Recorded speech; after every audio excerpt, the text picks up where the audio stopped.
All right, today we're going to talk about industrialization. Industrialization will really affect the entire world, but certainly Western Civ, and it begins in Europe. It'll really kind of begin in England and then spread elsewhere. So that's what we're going to talk about today. Industrialization will be fueled, literally, as well as, I guess, figuratively, by coal. Coal and steam. And you know, the use of steam engines or steam as an energy source, we're still using it today, even though we don't use it in quite the same way. For example, if you have a coal-fired electric plant, you're using a steam engine. If you have a natural gas one, you're still using steam. If you have nuclear power, it's still using steam. Because what you're doing is you're heating up the water. Water absorbs a lot of energy, and then you have it release that through the change in temperature. Anyway, all right. So this is important. You can really divide history between pre-industrial world and industrialized world. And that's roughly around, late 18th century, early 19th century. Things really start to spread in the 19th century. So that means that people's ways of life change, the economy changes, really the way that we do things changes. So let's talk about it today. We have new sources of energy that people have not really used before. Coal and steam. Now, people had used some coal before to heat their houses. Put it in a furnace, let it heat up your house. But I'm talking about using it in a new way, to heat up water into steam, and having that steam then run a machine, an engine, which powers what's going to happen. Because of this, we see increased productivity. Things that maybe took you days to do or weeks, you can now do them in a few hours. Why? Because you don't have to manually, let's say, lift things or move things or put them on a wagon with a horse and have it move. It's going to be moved in a different way.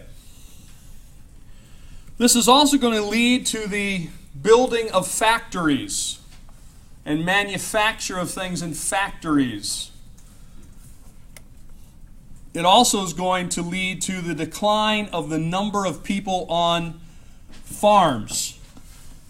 Up to this point, up to the industrialization of the world, over 90% of the population in a pre-industrial world, so we're saying, back in medieval times, back in Renaissance times, back in Roman times, back in Egyptian times, ancient Egyptian times, over 90% of the people were involved in some form of agriculture, taking care of animals, doing that kind of thing. But now it's going to change because we're going to have machines that can help do some of that work.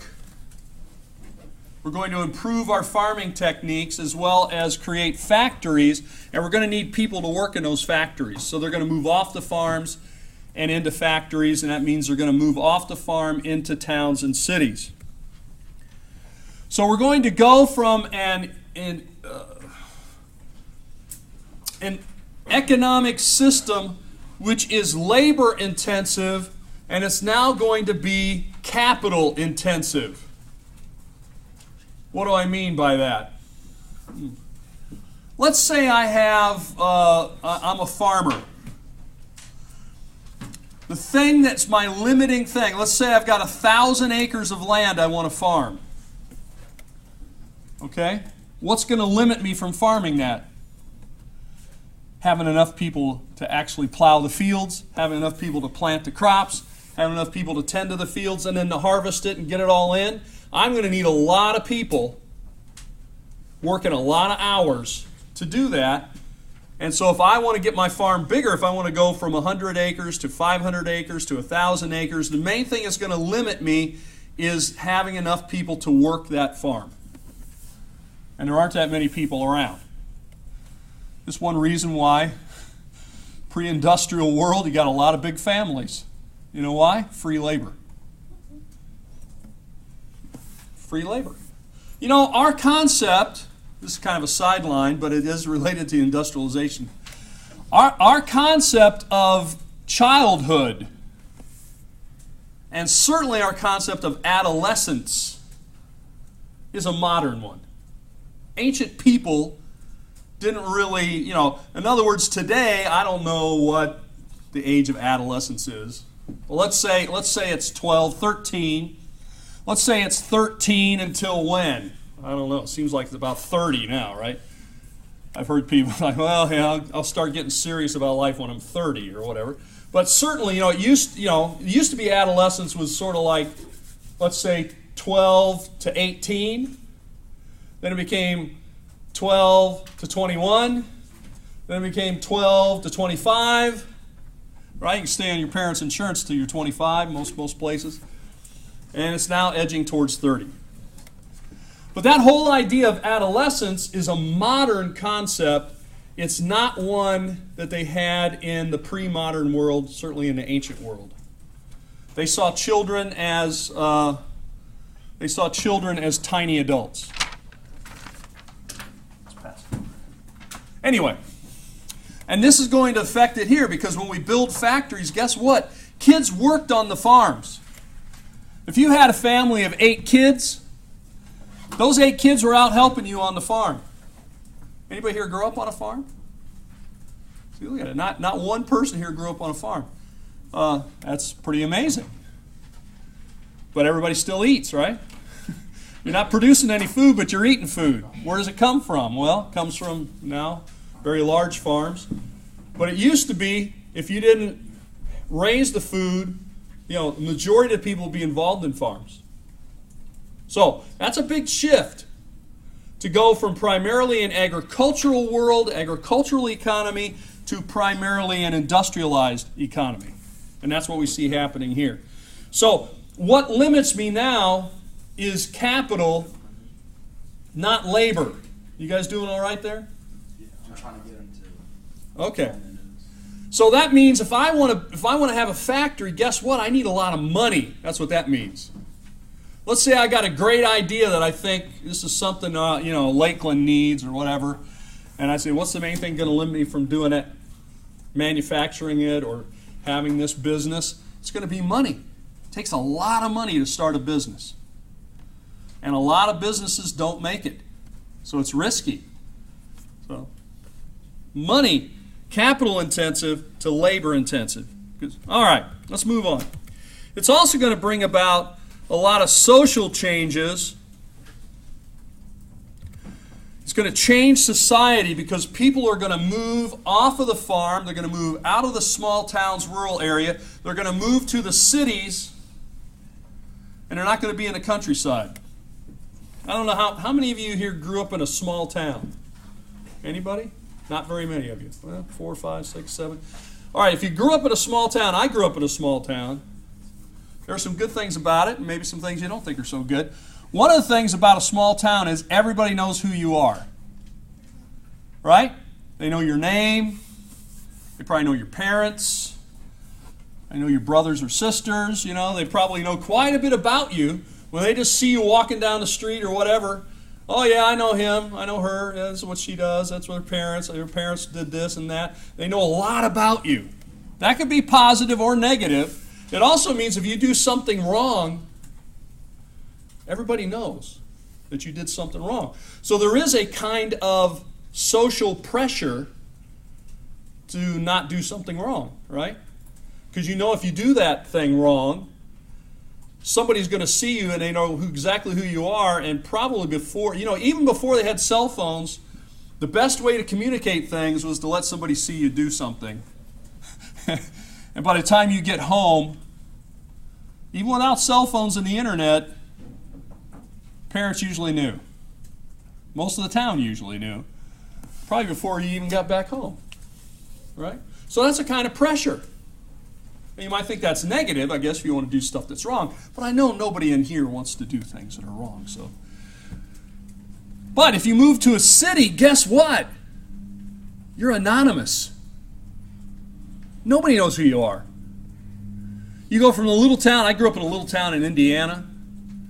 And if I went up to, say, Chicago, started walking down the street in Chicago, nobody knew who I was. They didn't know anything about me. Now, I'm anonymous. So on the one path, maybe that's kind of freedom. But you know what? If I get in trouble back in my hometown, somebody's going to help me. Much more likely than if I'm in a big city and I get in trouble. Because they don't know who I am. So there's good things and bad things about it. But what we're going to see now is people are going to move from the countryside and the towns and the villages, and are going to move to the cities. Why? Because that's where the jobs are. That's where the factories are.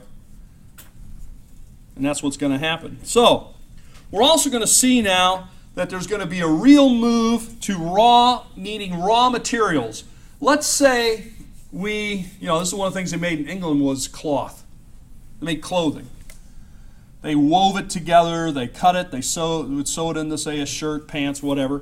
They were making things out of cloth. Of course, to make something out of cloth, you need fibers. Right? A lot of times we get those fibers from animals, like wool, from sheep. That's what it did in England. But of course, wool here in Lakeland would not be too popular most of the year. Although, they tell me someday I'll change and I'll actually feel chilly when it's, 75. I don't think that's going to happen anytime soon. But I remember, in the fall, see, this is technically now we're getting into what's fall, right? Last weekend, I think, was the beginning of fall. To me, there are no seasons in Lakeland, really. I guess there's hot and dry, and there's hot and very moist.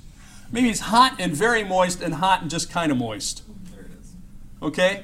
So that's pretty much the season. There's like 2 seasons. It just stops raining so much in the winter or whatever. Anyway, but it's still, occasionally we get a little chilly. All right. But I remember seeing students when it was, like the high was going to be 75, the low was like 65, 63. I come on campus, I'm thinking, this is great, I'm loving it. And they're wearing like sweaters and hats, and gloves, mittens. What is going on? I thought it was like some kind of a prank day, where everybody dressed up like they thought it was really cold and everybody was in on it. It was kind of like a joke. Because everybody I saw was doing it, and I thought, I'm wearing, short sleeves, walking around. I'm thinking it's great. They're like, oh, so maybe it'll change for me, but I don't think so. But wool here, for me anyway, I'm never going to wear wool. Well, I live in Lakeland. I don't see it happening. Maybe someday. All right. It's very warm. But cotton, cotton then becomes king, as they called it, because it was good in warmer climates.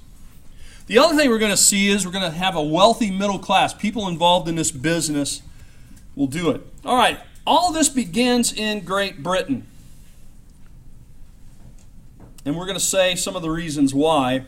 One of the things that happens here is it starts the Industrial Revolution, if you want to, again, not a political revolution, begins with an agricultural revolution. Again, not a political revolution, but a change in the way farming was done.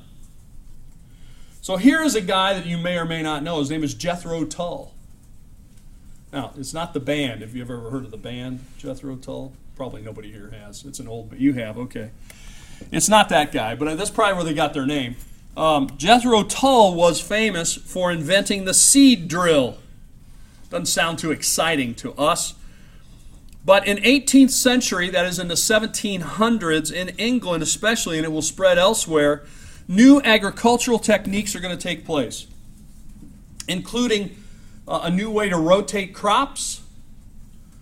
Let's say you have, where I grew up, everybody grew soybeans and corn. I don't know what they grow around here. Oranges and cattle or something, I don't know. Anyway, but we used to rotate the soybeans and the corn. Why? Because soybeans are a legume.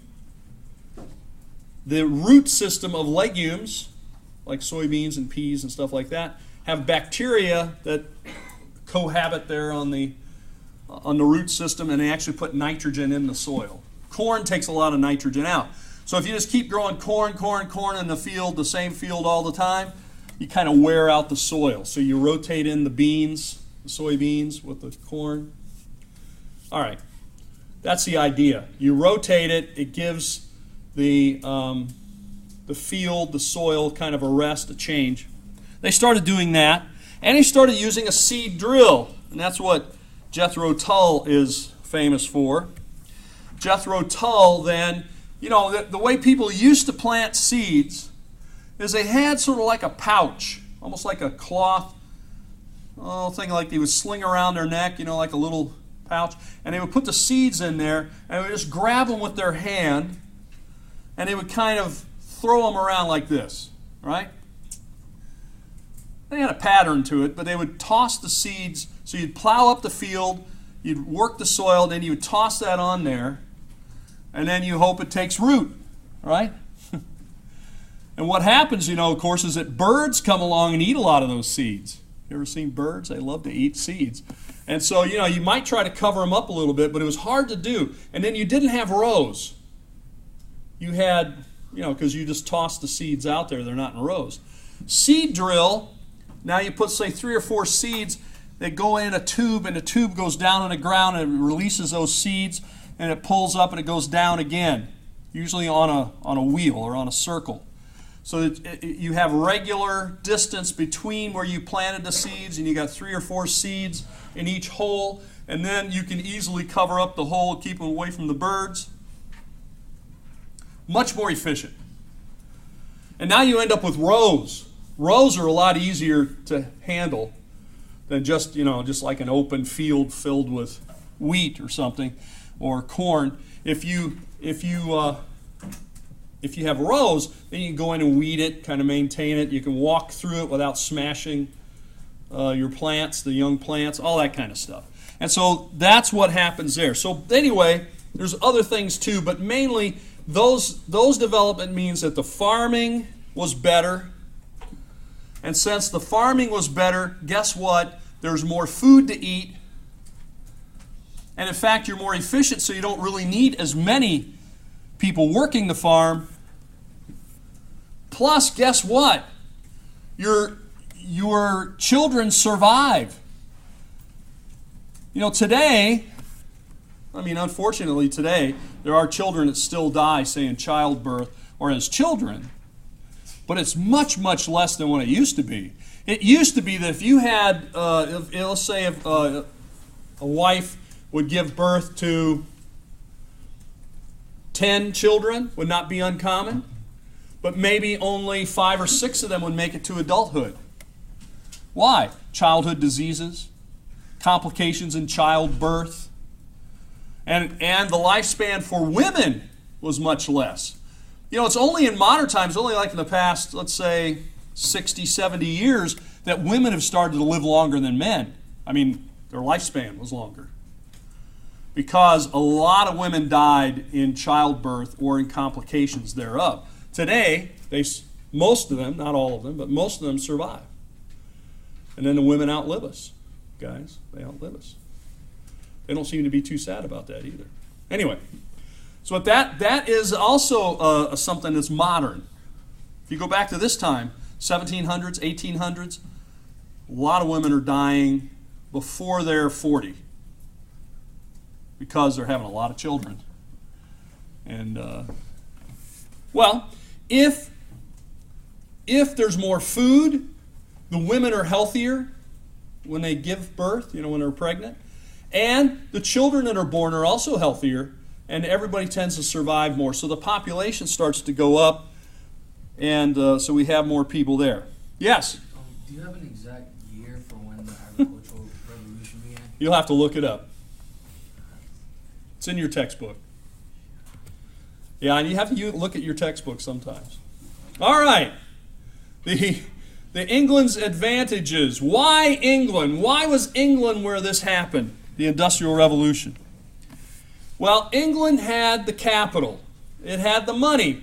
Why does England have the money? Because they are involved in a lot of trade. Why were they involved in a lot of trade? Well, a lot of reasons, but one reason was they had a great navy. And they had a lot of colonies. They controlled a lot of land around the world. And they could move things in between it. They could move goods in between. And England was involved in, as I said before, dealing with cloth, weaving, spinning, weaving, and clothes production. So England had the available capital. They had an efficient banking system. They could transfer money around the world. They could move things around. They also had a government that allowed, didn't put a lot of restrictions on business, let them sort of freely operate. For all these reasons, and some more, England was a place where the Industrial Revolution takes place. England also had natural resources that were vital to the Industrial Revolution. We've already mentioned coal. There are coal mines in England. England and Wales and so forth, they can get coal. Also iron. Because when they begin to use steam power, wooden tools, wooden machines are just not going to be able to keep up with the pressure of the steam engine. You got to make the steam engine out of metal. You're going to have to make the gears and the other things that it runs out of metal. You're going to have to make it out of iron. So they have iron mines, they have coal mines. Also remember, England is small, relatively speaking. It's an island. So you can move these things around. It might be one thing to say, oh, hey, way over there, 1,000 miles over that way we have coal, and 1,000 miles that way we have iron, and so forth. England is small. All those things are relatively close together. Plus, since they're an island, they have a long coastline, and they have a lot of navigable rivers. And so they can move these goods from place to place pretty efficiently, pretty easily, by ships and barges and things like that. They can float it where they need it to be. And that's a very efficient way to move things, if you know what you're doing, right? It's a lot easier, like say across that lake right over there. If we wanted to move something that was 10,000 pounds from here to over there, if we had the right equipment, you put it on a boat and just float it right over there, it'd be no problem at all. All you'd have to do is get it on and off, but you wouldn't have to try get it out on the road and somehow move this really heavy thing up. Of course, today we have vehicles. That's probably the way we'd do it. But having things on floating, then the weight of the object doesn't really matter that much because the water holds it up. So in other words, you could have one, let's say what they did use was canals. You could put heavy load on a barge, and you can have a couple of mules pull it anywhere you want for miles. But if you had that same thing and you wanted to do it over land, you're going to need a lot of wagons, you're going to need a lot of animals, it's going to take a lot more time. All right. Transportation. Of course, England has a transportation. I just mentioned canals. Got a little ahead of myself. But they will construct canals. England's got a long coastline, and they got rivers that you can navigate, like the Thames, goes right into London, right out to the sea, and they have several other rivers like that. Then also in places where they needed it, they built canals. The canal is sort of a man-made, you know what a canal is, but we think of canals like the Panama Canal that lets you go from Gulf of Mexico to the Pacific. But this kind of canal I'm talking about are canals that actually just go through the countryside, and they're constructed to be kind of like we would construct a highway, a road, because you could put goods on it. You can't put people on it, but mostly you're putting goods on it. And then they're on a barge. You put a mule, or have the mule walk alongside the canal. You can haul that back and forth, say, between two rivers or from one part of England to another. And we built them here in the United States as well. Not down here in Florida. I don't think they ever built them down here. But early on in our history, they were built, for example, in the Northeast, Pennsylvania, Ohio. Maybe you've heard of the Erie Canal, which connected Lake Erie to different rivers. So eventually connecting to the Ohio River. So, you know, if you could bring things off of the Great Lakes and then move them to the Ohio River, and then that moves to the Mississippi, you can now move things all over. So canals had their time, mostly in the 19th century, late 18th and 19th century, but they were replaced by the railroads. But they had that. They built roads and bridges so they could move things inland pretty easily. And of course, as we already mentioned, they have an excellent navy and a merchant marine or a merchant fleet. These merchant ships, or cargo ships, we might call them, could carry goods long distances. And the British are going to start doing that. They're going to carry cotton from the United States to England. They're going to carry cotton from Egypt to England. They're going to carry cotton from India to England. All right? Along with other goods. And then when they get the cotton, they get it here, they spin it, they weave it, they manufacture it into shirts and pants or whatever, and then that can be shipped back to England, the United States, Egypt, and elsewhere, and becomes very fashionable to wear English clothes, right? As you can tell, I'm a slave to fashion. I'm up on all the latest trends. In fact, I'm so far ahead the fashion curve that you might think I'm behind. You know, because things, the things that were in the 90s, you find them in 2000, things that are in the 70s come back. I'm so far ahead of all you guys, I seem like I'm behind. Anyway, so it becomes very fashionable. Why? Why does somebody in India want to wear a shirt from England? You could get a shirt in India. But the reason they do it is because it was a status symbol. It was fashionable. Fashion, to me, I don't know, it doesn't make much sense, but it's a social thing, and so people would want, hey, I got this is a shirt manufactured in England. That means it's a lot better than the ones from around here. So that's what fuels it. Textiles, mostly. And since they had an excellent navy and a merchant fleet, merchant marine, they could move these goods all around the world in relative ease and create worldwide markets, getting their supplies, taking out their goods. They didn't have to worry about pirates, Johnny Depp and all those guys, because they had the navy that would sail along with the merchant ships and guard them. If there was trouble, they could come and fix it. Okay? So this is why. Why does this happen in England? It's small, it's got resources, it's got a great navy, it's got a good banking system, it had agricultural changes that brought about these things, it's got capital. There's a lot of reasons it happened in England. And it didn't happen, say, in France or somewhere else. Okay. Now, I also mentioned the government. The government of England allowed, I mentioned this before, but it allowed trade. It encouraged trade. It's following the teachings of Adam Smith. I think we mentioned Adam Smith in here earlier, but Adam Smith writes a major work called The Wealth of the Nations, laissez-faire economics, or some people call it capitalism, where it basically says the government should keep their hands off of the economy. Let the economy operate because there are rules, or sort of natural rules to the way it works. And if the government gets involved, they mess it up. So, supply and demand, all those other kind of rules you've heard about come into play. England was very much allowed that. They did not really get in and mess around with the economy very much from a governmental standpoint, so that allowed a lot of free trade. All right, the other thing is technological changes. We have already been talking about some of those, but remember, in England, their main product at this point were textiles.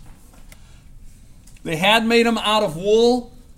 They're now going to make them out of cotton, because cotton is very comfortable. I feel like I'm a commercial for cotton, right? Cool, comfortable, cotton.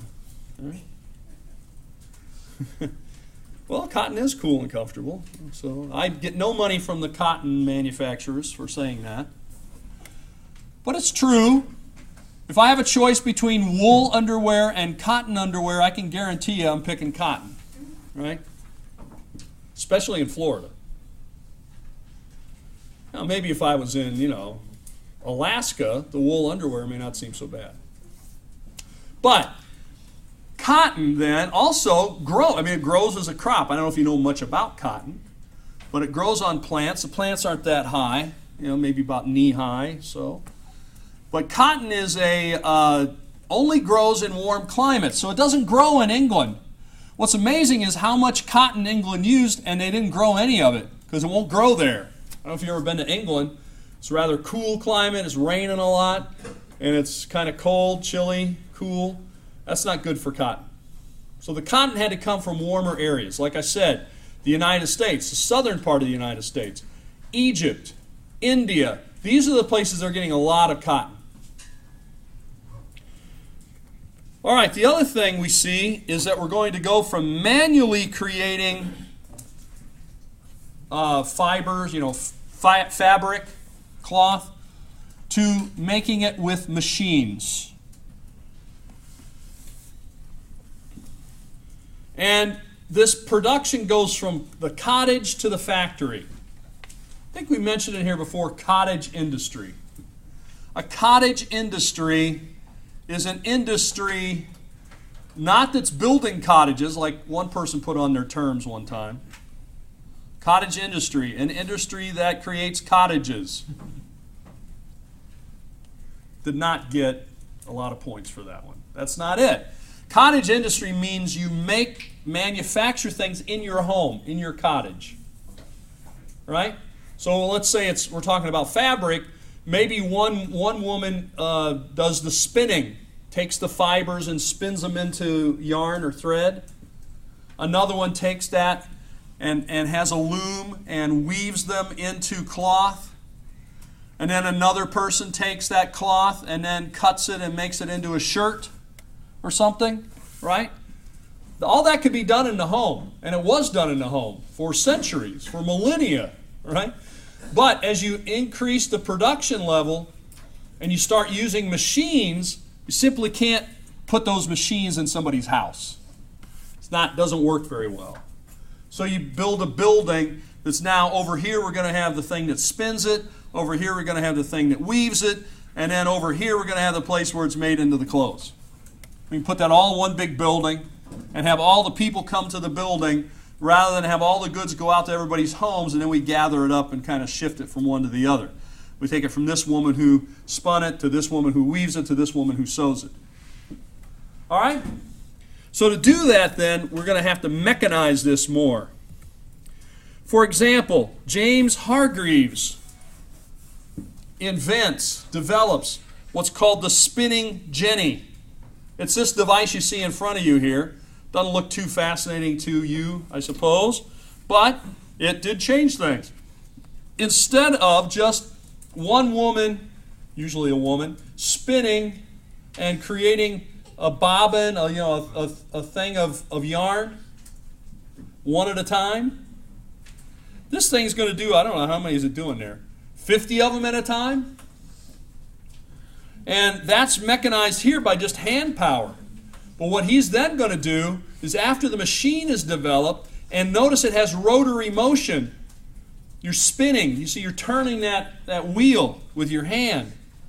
Well, that's going to be limited by, how long you can do that. Your arm's going to get tired. Spin it with your right arm, and maybe start spinning with your left arm, and start spinning with your right arm again. That gets pretty tiring after a few hours, right? But what if we had a machine that doesn't get tired? It could just spin it all day. It can spin it for hour after hour. All we got to do is keep feeding it the material it needs and make sure that engine keeps running so it's got the coal and the steam or whatever it needs to run. And we can do that all day. And we can make a lot more than what 50 women, we can make what 50 women could make in a week. We can maybe do that in a couple of days, right? See how that works? That's mechanization of it and producing the yarn. And then we take that yarn and we have to put it on a loom. Then they develop a power loom. that can weave. I don't know if you've ever seen an old kind of loom. But you got to string it all up. And then what happens is usually, the old style, usually again a woman is doing a lot of this. There are pedals. Put the pedal up. You run the thing through it. You put the pedal down. You tighten it up with like a comb. And you put the pedal up. Put it back through. You just keep going back and forth and back and forth. Raising and lowering these fingers. And running the shuttle through. Well, anyway, it takes a long time. Gets tiresome. What if a machine could do that? In fact, I would guess everything you're wearing was made by a machine, right? I mean, unless it's pretty unusual. It was all made by a machine, and it made very quickly. All right, so by doing that, then more and more inventions come. You know what they say? Necessity is the mother of inventions. Well, there's something to that. You don't think up an invention until you figure out I've got a need for it. I need to do this. How am I going to do this? Well, okay, maybe I can do it like this. So you begin to toy with it, begin to play with it. You begin to put it in a workshop, a garage, and then you figure something out, and then next thing you know, you've invented something, right? Well, Edmund Cartwright invented the power loom in 1787. So a lot of stuff's happening in the end of the 18th century. And of course, a loom is used for weaving. For weaving. It's like I described. Typically, you would have a woman seated.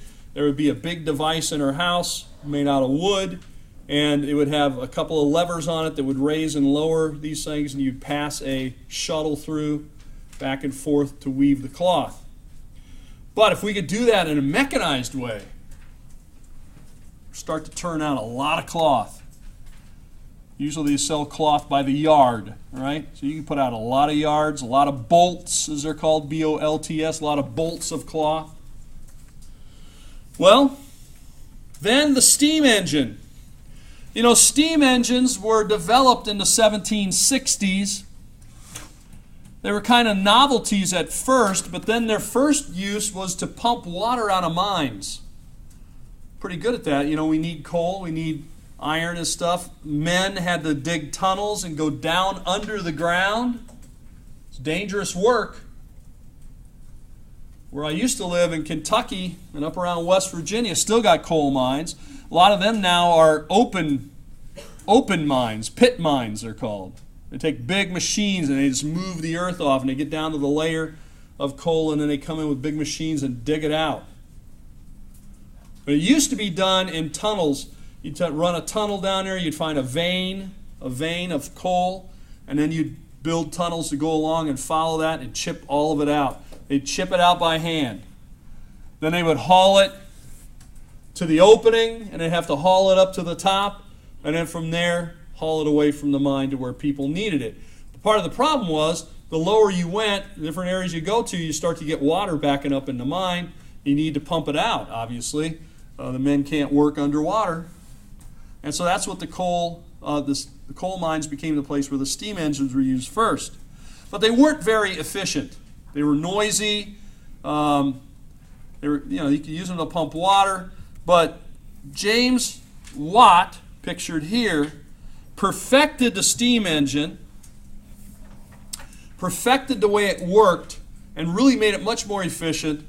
And so he's usually credited with perfecting, he didn't invent it, but he perfected the steam engine so that it could be used in all kinds of applications, right?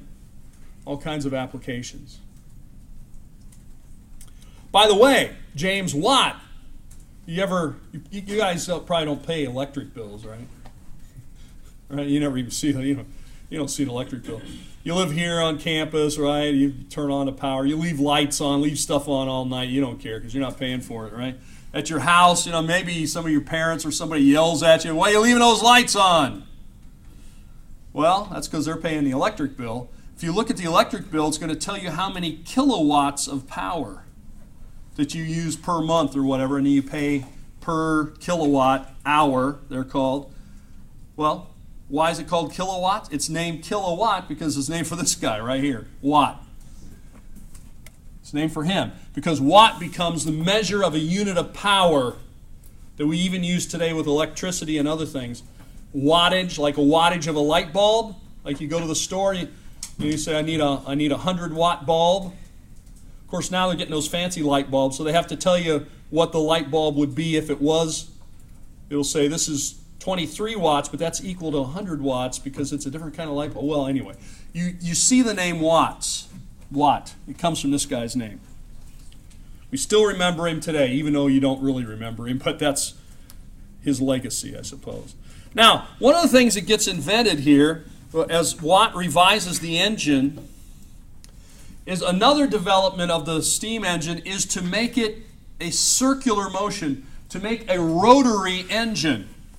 Because, you know, a lot of the things that we do, or a lot of things that we need to do or have done, we've done it by moving things in a circle. Think about it.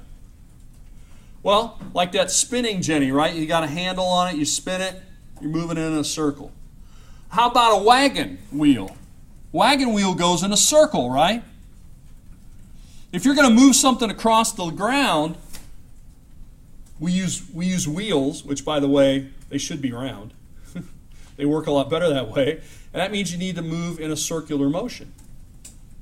So you just stop and think about how many circles, how many things move in circles. Engines and other things, gears, a lot of stuff's moving in circular motion. The thing about a steam engine is it's a vertical motion. I don't know if you know anything about how engines work, but basically they have a piston. We're not going to get too involved here, but they have a piston, and what happens is with a steam engine is that you've got the piston that's in the down position, you release the steam in there, the steam has pressure and it forces the piston up. Then you release the steam and the piston goes back down. Then you fill it up with steam, you release the steam, so you're going to have valves up there. That's part of what Watt worked on to make it more efficient, that this up and down motion is created by expanding steam into the cylinder and then releasing it quickly, and you get a vertical motion. That's good for a pump. Not very good for trying to move a car or a wagon or something. But if you can take that vertical motion, here it is, here's the tubes going up and down. You take it out to a rocker arm, you take it out to a flywheel. Now you've taken this vertical motion and you've made a circular motion. Okay? Now circular motion can be used for all kinds of stuff. For saws, for mills to grind things, to move things across the land. This is basically what your car has. You're taking vertical motion of your engine, and you have to, through a process we won't describe fully, you're changing it into circular motion for your wheels, your power wheels. Whether it's front wheel drive, rear wheel drive, four wheel drive, you need circular motion. Okay, that's what happens. The rotary engine is developed. Now with this rotary engine, circular motion, like let's say spinning cloth, can now be mechanized with a steam engine. Power looms had a lot of circular motion to it as well. You could use it to do that. And so these steam engines then begin to be the way to do the machinery, the way to make your cloth or move your things across using a steam engine. Here in the United States, we take that same steam engine and we put it on a boat.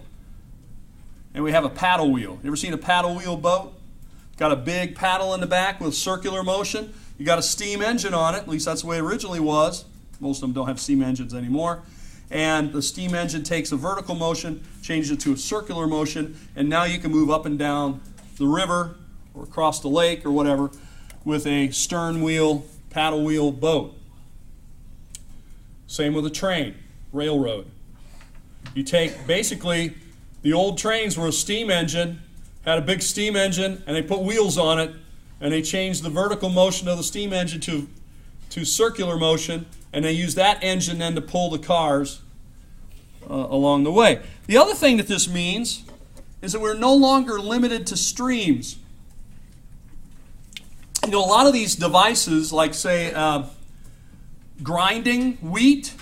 Have you ever been to a place where they ground wheat with an old steam mill. I don't know, maybe you've never seen. I don't know how many they have around Florida, but they have them. You know, Ohio, Indiana, Northeast. Have them in Tennessee, for example. And so what happens, you get by a place where the water is moving quickly, you put a water wheel in there. The water wheel gets moved by the stream flow. You take that motion of the water wheel moving, and then you use a belt on it, and you use, say, to grind wheat to make flour. Okay? Or other devices. But what do you have to have? You got to have a stream that's moving pretty fast. That's pretty limiting. Now we can build our factories anywhere. All right, we'll move along. I'm going to move a little faster now. We've got the stuff, the concepts down. So let me just give you a few facts. In England then, textile production is going to go up exponentially, rapidly. Why? Because we now have machines to do a lot of this. Just to give us an idea how quickly it's growing, I'll give you one stat, and that's about cotton use. Remember, no cotton grows in England. 2.2 million pounds of cotton were being used in England in 1769. By 1840, right?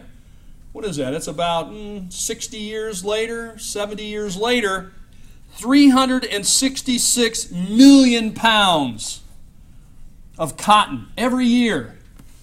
All of it had to be hauled there. Coal use, from 1850, it's 4 times what they used in 1815. Iron production also not only increases, but it improves. You know, when you take iron ore out of the ground, it has a lot of impurities in it. If you leave the impurities in it, then your iron is not very strong.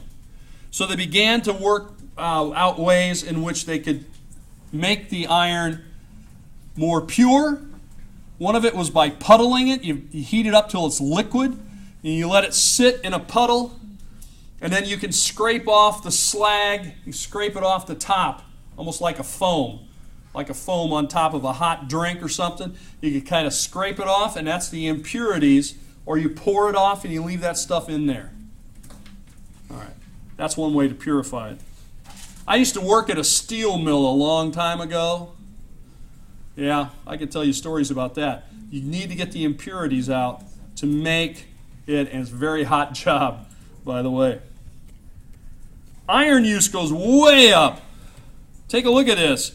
17,000 pounds in 1740.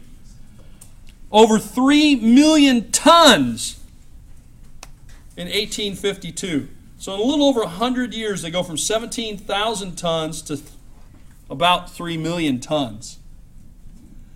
So they're making, see how they have it liquefied? They have the metal liquefied, and then you can pour it into a mold. That means you can make all kinds of tools and pieces to make these machinery. In fact, by 1852, England is using more iron than all the rest of the world combined. Let me just say that one more time.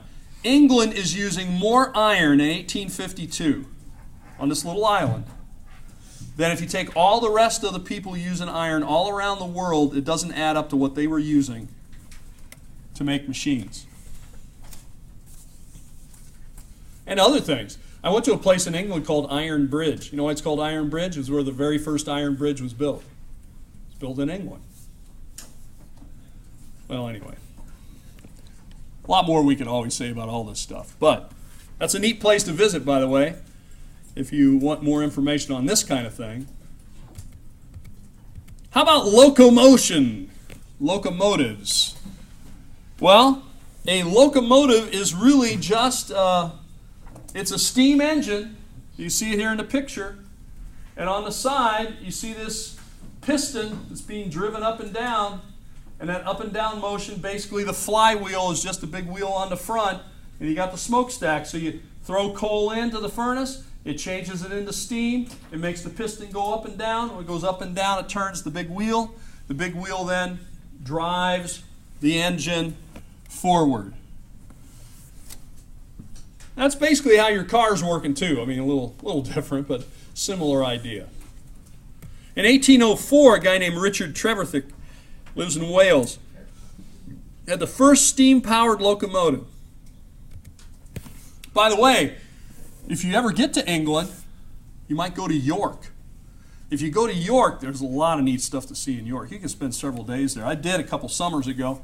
But one of the things there you'll probably want to go see, maybe, I would recommend it anyway, is they have a train museum, a railroad museum in York. And they actually have this engine there, the very first one, along with lots of other ones, all the way up to a bullet train from Japan. They've got everything in there. Well, pulling 10 tons of ore and 75 people, and that's pretty amazing. It's going very slow by our standards. George Stephenson then develops the rocket, he called it. That's what this picture is of, the rocket. Liverpool to Manchester, England. So in 1830, they've now gone from just moving, a couple of miles an hour. Like you say a horse maybe could move. A horse is not going to pull stuff at 10 miles an hour. It's not even going to pull stuff at 5 miles an hour. It might pull stuff at 2 or 3 miles an hour, depending on how heavy it is, how many horses you have. But imagine now you can move tons and tons of stuff, and you're moving at 16 miles an hour. Well, that doesn't seem like that much to us. But by 1850, they're moving it at 50 miles an hour. That's pretty good. Moving tons and tons of stuff, 50 miles an hour across England in 1850. That's pretty good. That's pretty good. And the speed will go up. In fact, a lot of our trains today don't go too much over 50 miles an hour. They don't go 100. Most of our trains do not go 100 miles an hour today. They do, they crash. I mean, they could, but they would crash because the train tracks aren't well maintained and so forth, and we got a lot of curves and stuff in it. So, we're going probably between 50 to 80 miles an hour. That'd be a real high speed one. It might, so like bullet trains go faster than that, but they're very specialized trains. So this is pretty fast. Railroads increase. Just to give you an idea, in 1830 there are 2,000 miles of track. By 1850 there's 6,000 miles of tracks in England. So the railroad industry is brand new, and it creates all kinds of new jobs. Somebody has to make those train tracks and railroad ties. Somebody has to level the ground. Somebody has to lay the track. Somebody has to operate the train. Somebody has to load the trains and unload the trains. So these are whole new jobs that nobody ever had before because there weren't any trains. The other thing this does, we want to think about it sort of psychologically, is that it brings the idea to people that we can do anything. We can control nature. You say, oh, it's impossible to move this from here to there in a day. Well, I can do it. Put it on a train. You say it's impossible to go way up in these mountains and come way down with all this stuff. I can do it. I can either go up and down, or I'll blow a hole in the middle of the mountain, and we'll make a tunnel. We'll get this train through, right? So with our machinery and our know-how, we can overcome nature. We still kind of have that feeling today, until something like a hurricane comes, or a tornado, or something like that. Then we no longer feel like we can control nature, right? We can't tell the hurricane, hey, hurricane, stop, or send out some airplanes or something and direct it somewhere else out in the middle of the ocean. That'd be nice if we could, wouldn't it? And then also we see factories are built. Factories are built. Labor becomes organized in a different way. Now, none of you raised your hand that you grew up on a farm. So let me explain. If you're a farmer, you do a lot of work, first of all. Let me get that clear from the onset. It's a lot of work to be a farmer. However, your work is not consistent every day. For example, if you have a factory job, whatever you're making at your factory, let's say you're making blue jeans or whatever you're making at your factory, the guy that you're working for, whoever you work for, wants you there at 8 o'clock and you work until 5 o'clock, and then maybe someone else comes in at 5 o'clock and they work until 11 o'clock and so on, right? In other words, your days are pretty much all the same, right? It doesn't matter on the time of year, you're still making clothes or you're still making automobiles. I put the right door on these Ford trucks. I bolt them on. And I do that all day, and I do it every day. Doesn't matter if it's December or July, I'm doing the same job. And that's what they want at a factory. They want you to get very good at doing a very specific thing. Because guess what? If you keep doing the same thing over and over, you get very good at it. You get very fast, very efficient. So they don't want to move you around and say, oh, now you're going to put the left door on, or you're going to put the trunk on, or you're going to do this or that. No, they have no interest in doing that, having you do that. Because to do that, you're going to have to go and learn that. You're going to slow down, and then you'll make mistakes, and then finally you'll learn it, and then they'll move you to something else. That's not what they want. They want you to have the same kind of job. You do it over and over. For a farmer, the day, the work, long hours, but the work could be different on any given day. You're planting, you're plowing, you're planting, you're harvesting, you're repairing.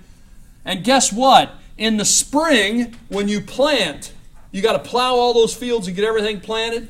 That's a lot of work. You're going to work a lot of long hours. And in the fall, you're going to have to go back and harvest everything and get it all in before winter comes, before it's ruined. That's a lot of work. But in the winter, different kind of work, not as long hours because you don't have crops. Crops won't grow in the winter. Unlike Florida, right? Most parts of the world, stuff won't grow in the winter. And so you work in cycles. Well, kind of like you're a student, right? You have a lot more work during the school year, I would assume, sort of writing papers and all that kind of stuff. You probably don't do much of that over the summer. So what you're doing over the summer is very different than what you're doing during the school year. What you do over Christmas is very different than what you're doing, Christmas break, right? So you have kind of cycle. It's a cycle. I've been on the school calendar, since I was 4 years old. So that's what I'm accustomed to. Every August, September, you got to gear everything up and get it going. Every December, you got to shut it all down. Every January, start it back up again. Every April, May, shut it all down again. Then I do different stuff in the summer. But then I have to hit it again every fall. So it's a cycle. There's a cycle to it. But that's not what you do in a factory. You do the same thing over and over and over. So, why? Because machines are expensive. You got to bring all the people there. You got to pay for them. You want them to operate and operate efficiently so that you will have profits.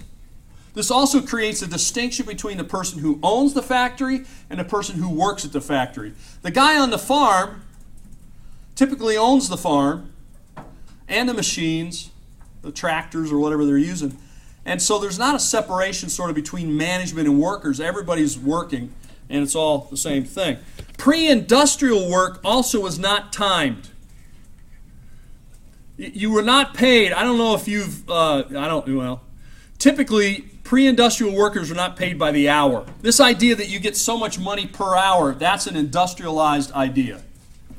You know how you get paid? When you finish the field. Right? Like I used to bale hay. Have you ever baled hay? Probably not. Baling hay. You got this field here. All right, we're going to bale. You're going to need to bale this hay. You got to cut it. Got to let it dry. You got to take it up. Got to make it into bundles. Then you got to haul that out and put it in a barn. And when that's done, you're done. And I will pay you so much a bale. I will pay you so much to do that field. You see? People were paid not by timing, but by the job. I have this job to do. I have to plow this field. You get this field plowed, I'll give you $50. You can get it done in an hour, as long as you do it right. I don't care, right? Probably going to take you longer than that, though, right? If you can get all those bales of hay up into that loft stacked correctly, I'll give you $100. Give you $1 a bale or something, 50 cents a bale, whatever it is. And that's how we work it out, by the piece or by the job, not by the hour. But when you work in a factory, and I'm just bolting on the right-hand doors of Ford F-150s, you're not going to pay me by the job. I guess you might say, well, every door you bolt on there will give you $10. But that wouldn't work out too well for you. So you're paid by the hour. Because you're no longer working in spurts, like say, okay, I'm going to be out there working. Basically farmers work from sun up to sundown. And now they got a lot of lights are out there after dark even. All right, industrialization is going to spread. It's going to spread from England to the rest of Europe, to Belgium, to France, to Germany, and to the United States. Now, a lot of this takes place in the early 19th century, but certainly after 1850, industrialization is spreading around the world. People took what the British had developed, what they had invented, and what they had done, and they began to use that. They basically copied it. Sometimes they modified it. Sometimes they actually improved it.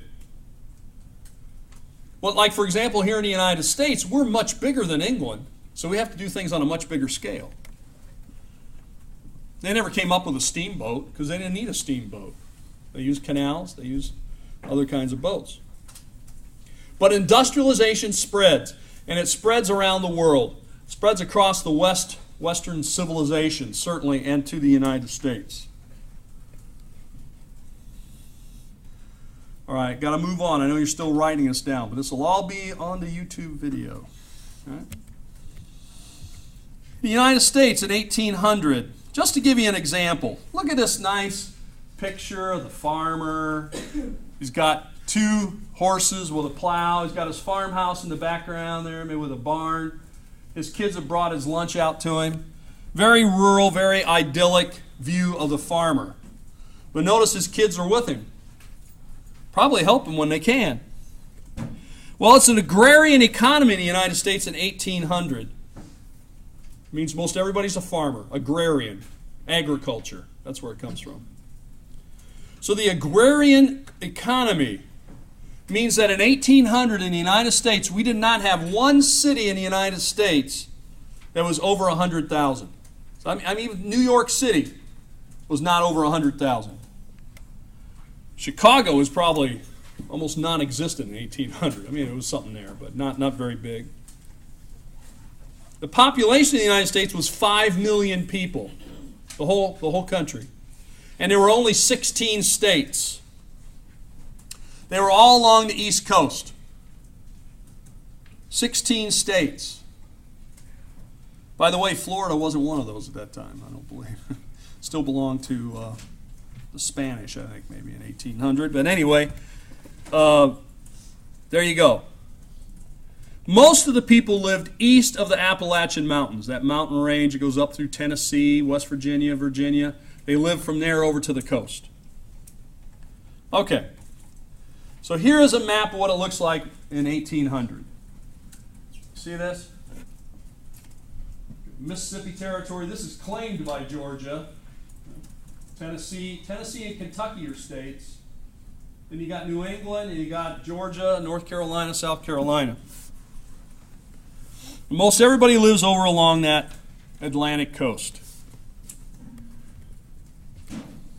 Now, let's take a look at the United States 60 years later in 1860.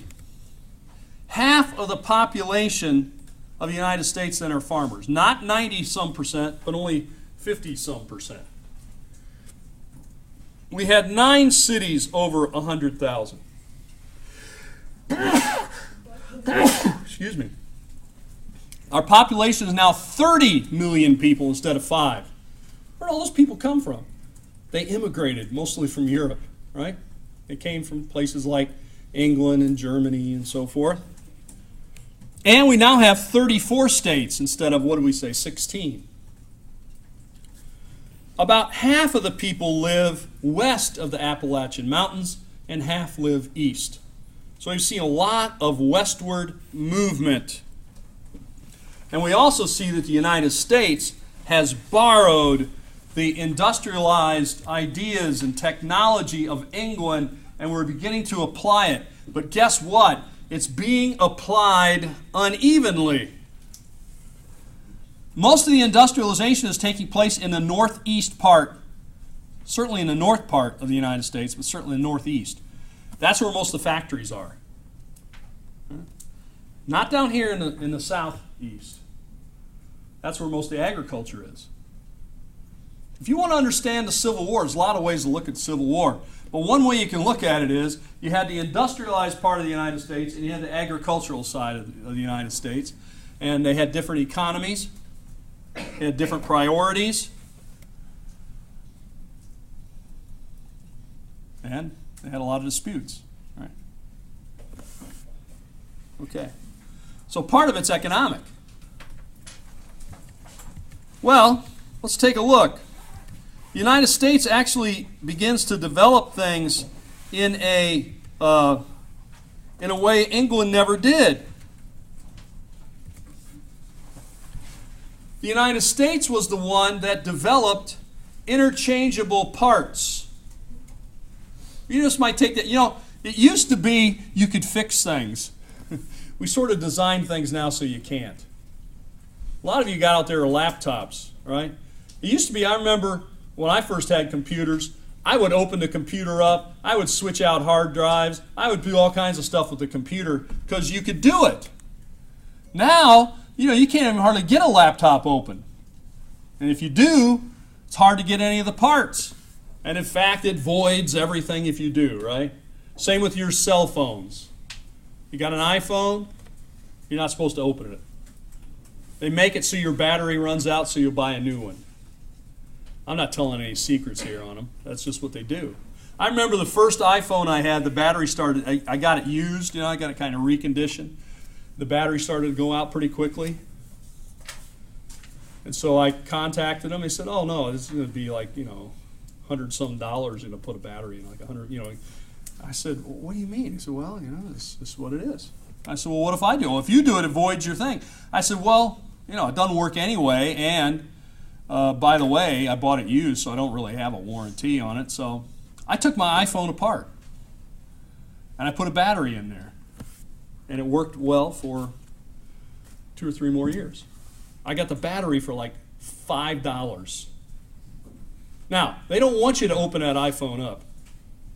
And they put the battery all the way up against, I don't know if they still do, they put it all the way up against the back cover, and it's held there by double-sided tape. That's what holds it. But they make you go through all the other wires, all the other things to get to the battery. They don't want you to replace it. And then you take it off, put it in there, click it in, you got to put everything back together just for the battery. They don't want you to interchange parts. But that's what caused the Industrial Revolution to happen. Especially happened with guns. They made guns so that, they had different barrels, different things, so you could switch it. And then they began to do with all other kinds of things, all other sorts of equipment. You can go out, like say for your car, you can get a replacement alternator, replacement parts. It's supposed to work, right? Because they're made standardized. Machines, guns, agricultural equipment, all interchangeable parts. Roads and canals are built. Steamboats are developed. That was really our development. And this then ties the Ohio and Mississippi valleys together. Now take a look at this map. This map shows you see the purple areas? The purple areas is where there is a coal. The sort of bluish area is where there's iron. Notice that most of the coal and most of the iron is in the Northeast. It's in the Midwest and the Northeast. All right? The only place where you kind of see that sort of coming together is down here in Alabama. You got some iron. That's why Birmingham, Alabama becomes an industrial center.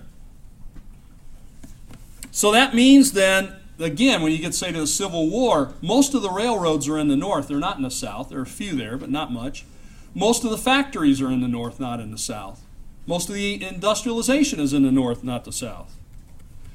And so U.S. railroads, well, take a look.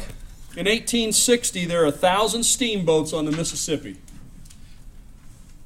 And railroads, we go from 100 miles of track in 1830 to over 27,000 miles of track 30 years later in 1860. With the Northeast, Boston, New York, Philadelphia, these are the centers of the trains, railroad, and industry, factories. New York, Boston, Philadelphia, so forth.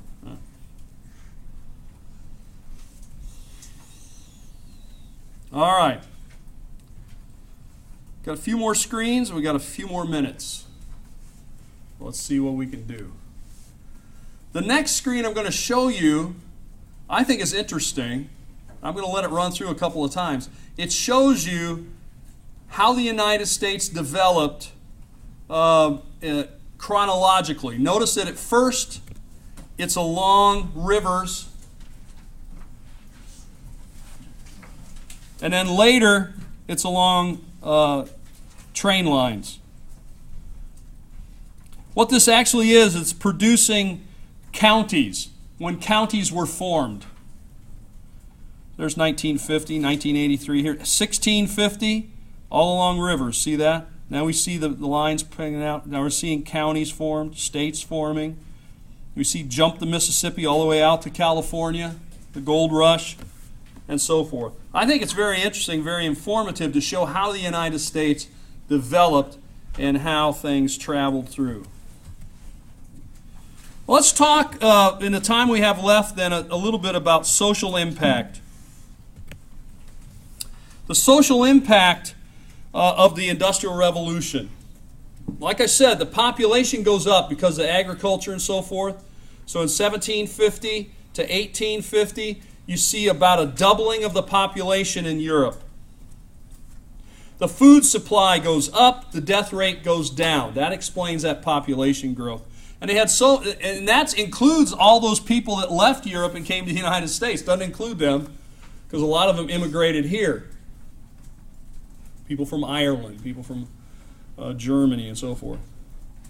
In 1800, London had 1 million people. In 1850, they had 2.3 million.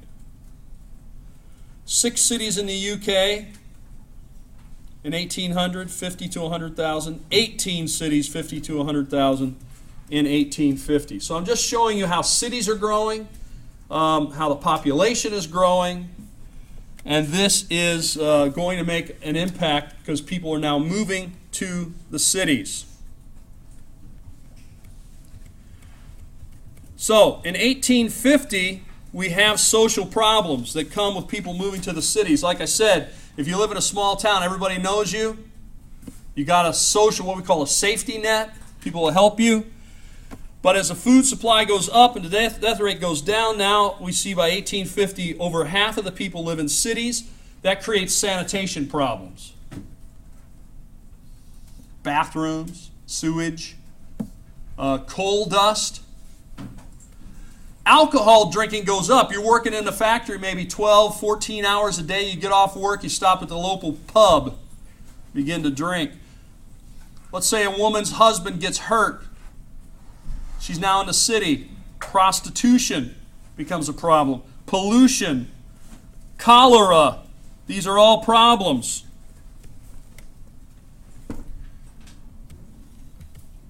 Working conditions are harsh, long hours, unsafe conditions. Coal mines have bad air. They will collapse. People will suffocate and get flooded. 2 more screens. So again, you probably have to go and view this on YouTube. You won't be able to write all this down. But let me get the next 2 out here. All those social conditions are bad. All these living conditions, working conditions are bad. Women and children work, because remember they always had. Women and children are going to be working long hours in factories. Children are going to be in there too. They're going to be put into danger. Low pay for women, much lower than the men. So they have to rely on the man's wages. And if he gets hurt or dies or takes off, they're in trouble. Here's the last screen then. This is going to bring about a lot of legislation known as the Factory Acts. The Factory Acts of 1802 to 1819 will first limit, now get this, children 9 to 6 years old were limited in the Factory Acts of 1802 to 1819 to only 12 hours a day and only in textile mills. Before that, they worked in mines. The Factory Act of 1833 made the minimum age to work 9. If you were before 9, you couldn't. 9 to 13, you could only work 8 hours. 13 to 18, you could work 12 hours. And then finally, the 10-Hour Act, or the Factory Act of 1847, said if you were 13 to 18, you could only work 10 hours a day. So today, we have lots of labor laws about children working. But in these days, they did not. Again, because they're moving from the farm where everybody had worked. All right, you have a good afternoon.